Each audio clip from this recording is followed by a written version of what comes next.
Next tool we're going to work with is this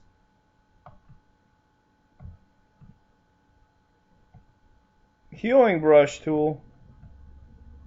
It's a spot healing brush tool. So what it's going to do is I'm going to highlight this nose, and it's going to actually try and heal it back to how it looked like without the nose. So there. If our penguin did not have a nose, that's what the computer thinks it would look like without the nose. So you can use that region. We could also do it to its eye. Make it disappear, kind of. Essentially, it's pulling the background and putting it in place of what we are highlighting, or even distorting it a little bit. See how we can distort our penguin, make it some pretty cuckoo colors, give it some extra feet. If I want to revert back to the way it originally was when I last saved it, I go to File and Revert. And my penguin's back to normal, as much as it can be. The healing brush tool, I have to go and define a region, so I can hold the Alt key and I click. And then I can go and heal this wherever. So let's do this with the penguin. I'm going to go hold Alt, click on the white, and I'm going to try and clean up this gray spot and make it white. Now I can get more detailed. This is with most of the brushes and erasers. If you go up top here, there's a whole bunch of different options you can mess with, including the size of your brush. You can make it big. Yeah! I can make it smaller, which I'm going to make it smaller here. I can also make it to where it is working from the sample core, or if it's trying to follow a pattern.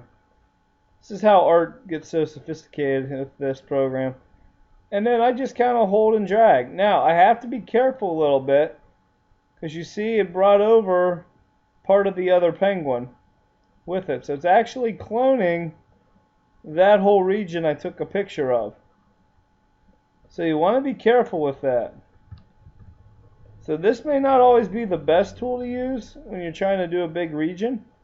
If you're just trying to clone a smaller region, you can do that. Essentially, I could just scribble back and forth, and I can re-clone the penguin over its original self, like I'm doing right now.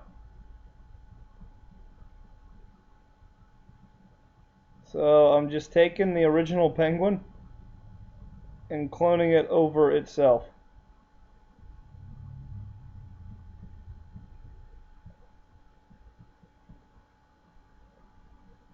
So when I'm done, the only thing that should be left is what's left of that other penguin from where I started.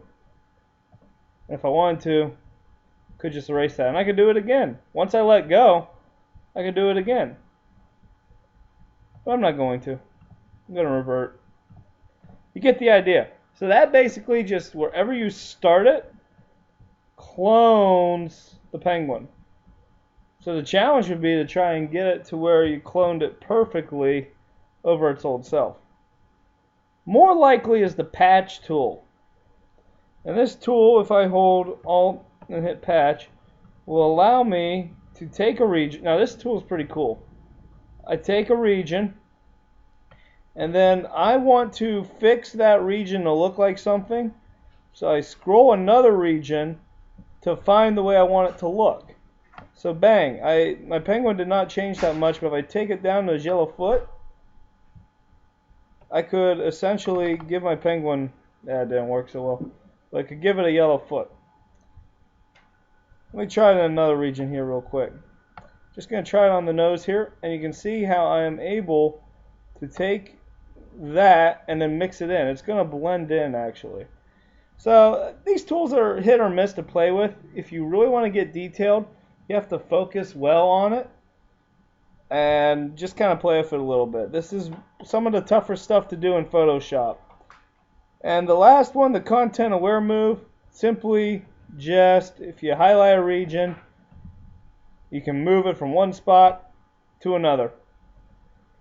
It's that simple. This set of tools here is something you want to play around with a little bit and hopefully, you have some fun with it like I did with coloring that penguin.